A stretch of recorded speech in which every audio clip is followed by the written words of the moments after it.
Don't allow anybody to make you feel that you are nobody. Always feel that you count. Always feel that you have worth. And always feel that your life has ultimate significance.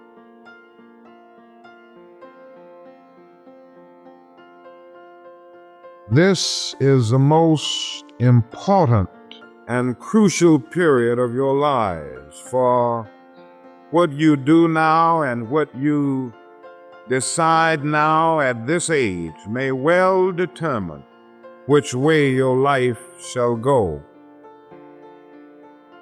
And whenever a building is constructed, you usually have an architect who draws a blueprint. And that blueprint serves as the pattern, as the guide, as the model for those who are to build the building. And a building is not well erected without a good, sound, and solid blueprint. Now, each of you is in the process of building the structure of your lives. And the question is whether you have a proper, a solid, and a sound blueprint. And I want to suggest some of the things that should be in your life's blueprint. Number one in your life's blueprint should be a deep belief in your own dignity, your own worth, and your own somebodyness. Don't allow anybody to make you feel that you are nobody. Always feel that you count. Always feel that you have worth.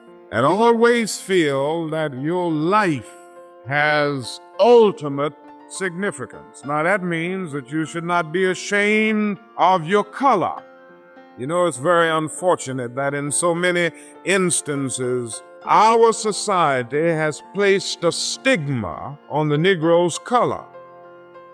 You know, there are some Negroes who are ashamed of themselves. Don't be ashamed of your color. Don't be ashamed of your biological features. Somehow you must be able to say in your own lives and really believe it, I am black but beautiful. And therefore you need not be lured into purchasing cosmetics advertised to make you lighter. Neither do you need to process your hair to make it appear straight. I have good hair, and it is as good as anybody else's hair in the world. And we got to believe that. Now, in your life's blueprint, be sure that you have that a principle of somebodyness. Secondly, in your life's blueprint, you must have as a basic principle the determination to achieve excellence in your various fields of endeavor. You're going to be deciding as the days and the years unfold what you will do in life, what your life's work will be. And once you discover what it will be, set out to do it and to do it well. And I say to you, my young friends, that doors are opening to each of you. Doors of opportunity are opening to each of you that were not open to your mothers and to your fathers. And the great challenge facing you is to be ready to enter these doors as they open.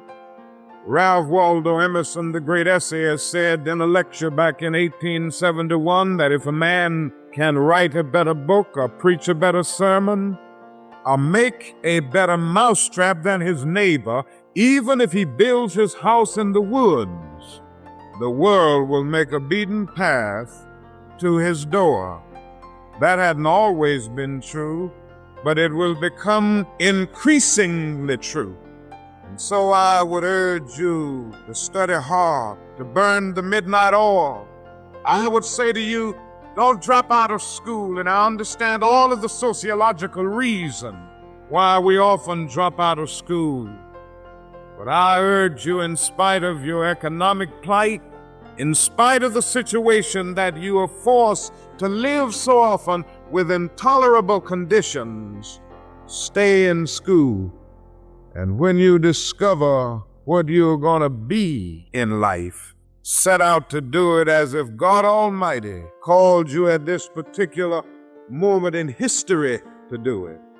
And just don't set out to do a good Negro job, but do a good job that anybody could do.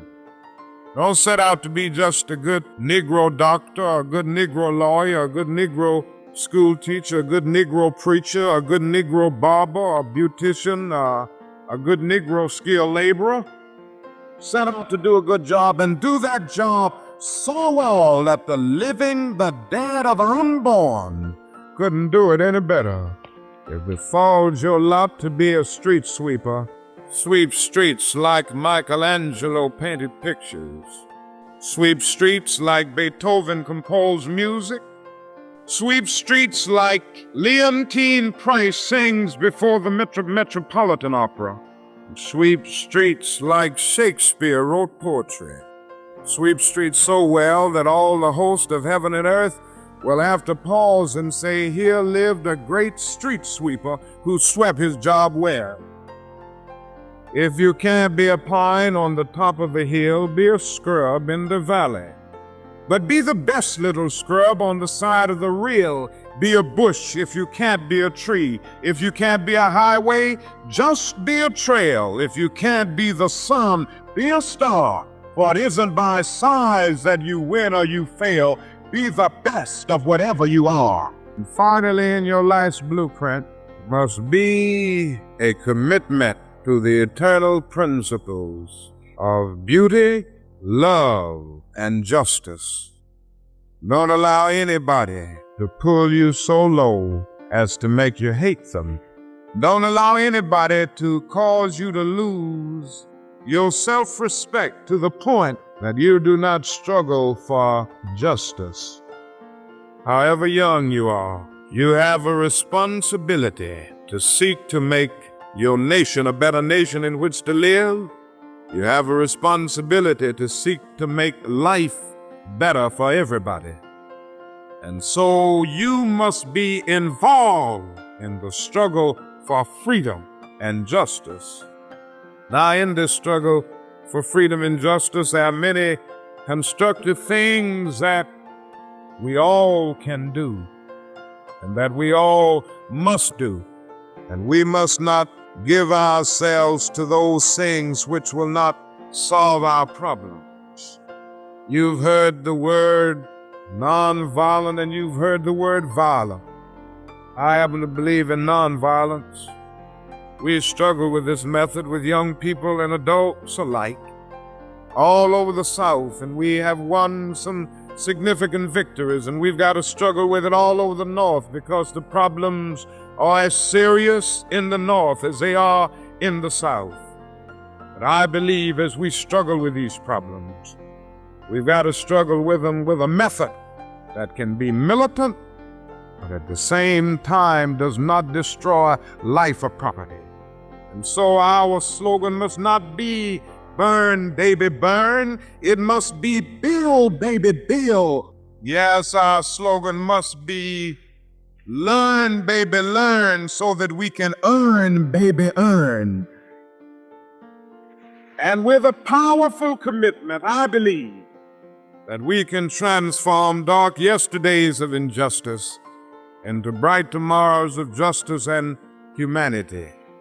Let us keep going toward the goal of selfhood, toward the realization of the dream of brotherhood, and toward the realization of the dream of understanding goodwill.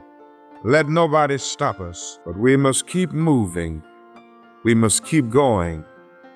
If you can't fly, run.